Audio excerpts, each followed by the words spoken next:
বিজয় উদযাপনের নামে অতিরিক্ত বা অতিরঞ্জিত কিছু করা যাবে না।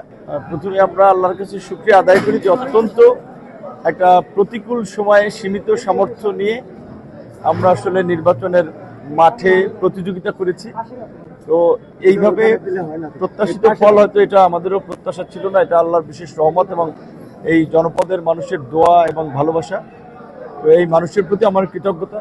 আমার যে কমিটমেন্ট এবং অঙ্গীকার ছিল দল মতের ঊর্ধ্বে উঠে রাজনৈতিক এবং সামাজিক ঐক্য প্রতিষ্ঠার মাধ্যমে এই জনপদের অসহায় মানুষের পাশে দাঁড়ানো, এই জনপদের উন্নয়ন করা।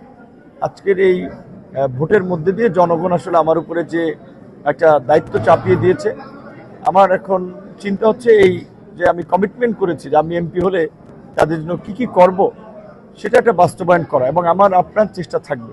যেহেতু এখনও পুরো ফলাফল সরকারিভাবে ঘোষণা হয় নাই, বেসরকারিভাবে আমাদের অ্যাসেসমেন্টে আমরা দেখেছি যে আমরা এখনও 26,000 ভোটে এগিয়ে আছি। আমরা আশা করব যে অন্তত শেষ পর্যন্ত ফলাফলেও আমরা এরকমই এগিয়ে থাকব। এই বিজয়ে বিশেষ করে আমি মনে করি যে এখানকার সাধারণ মানুষের বিজয়। তারা তাদের সন্তানের মতো ছেলে মনে করে আসলে দলমত নির্বিশেষে ভোট দিয়েছে এবং এই অঞ্চলের মানুষের যে শান্তি এবং সম্প্রীতির প্রত্যাশা, সেই জায়গা থেকে তারা আমাকে ভোট দিয়েছে। আমি তাদের প্রতি কৃতজ্ঞতা জানাই এবং আমার সাথে যারা কাজ করেছেন, যেহেতু আপনারা জানেন যে আমি বিএনপি সমর্থিত একজন প্রার্থী ছিলাম, এই আসনে বিএনপি প্রার্থী দেয়নি, আমাকে সমর্থন দিয়েছে এবং আমাকে জেতানোর জন্য বিএনপি পূর্বের কমিটি বিলুপ্ত করে নতুন কমিটি দিয়েছে। তারা আমার সাথে কাজ করেছে, তাদের প্রতি আমি কৃতজ্ঞ। এবং বিএনপি, গণ অধিকার পরিষদ, অন্যান্য রাজনৈতিক দল, বিশিষ্ট ব্যক্তিবর্গ, তাদেরকে নিয়েই আমরা গলাচিপার দশপিনার এই জনপদের শান্তি এবং সমৃদ্ধি আমরা প্রতিষ্ঠা করব। আমি বিশেষ করে সকলের প্রতি একটি অনুরোধ জানাবো, যারা আমার পক্ষে কাজ করেছেন, পরিশ্রম করেছেন, আর্থিক, শারীরিক, মানসিক শ্রম দিয়েছেন, বিজয় উদযাপনের নামে অতিরিক্ত বা অতিরঞ্জিত কিছু করা যাবে না এবং আমাদের যে কমিটমেন্ট ছিল যে এই জনপদের শান্তি এবং সম্প্রীতি, সেটির বিষয়ে আমাদের সবসময় সচেষ্ট থাকতে হবে। যারা আমাদের প্রতিদ্বন্দ্বী ছিলেন নির্বাচনের মাঠে, তাদের প্রতি আমাদের ভালোবাসা, সম্মান, তাদের মতামত নিয়ে, মূল্যায়ন নিয়ে আমরা কাজ করব।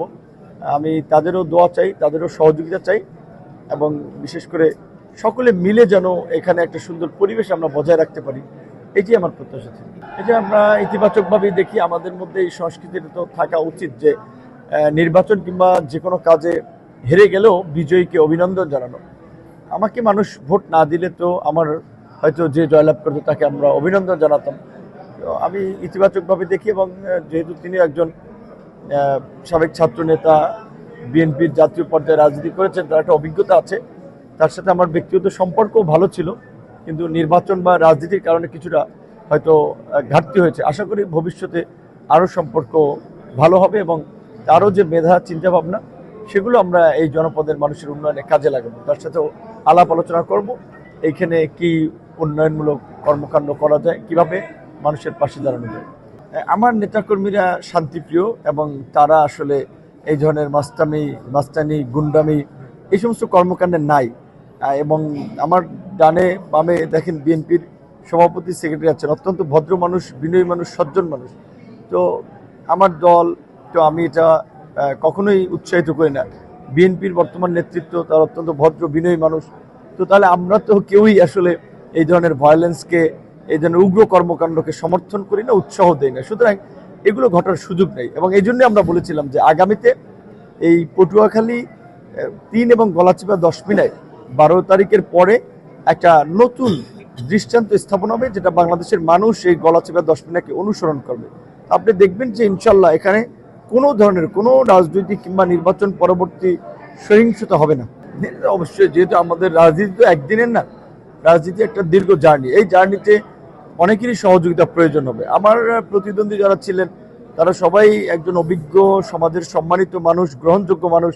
তারা যদি আমার পাশে থাকে, তাদের নিয়ে যদি আমি কাজ করতে পারি, এটা আমার জন্য সম্মানের এবং এলাকার জন্য মঙ্গলের হবে। অবশ্যই তাদেরকে নিয়েই আমি কাজ করব।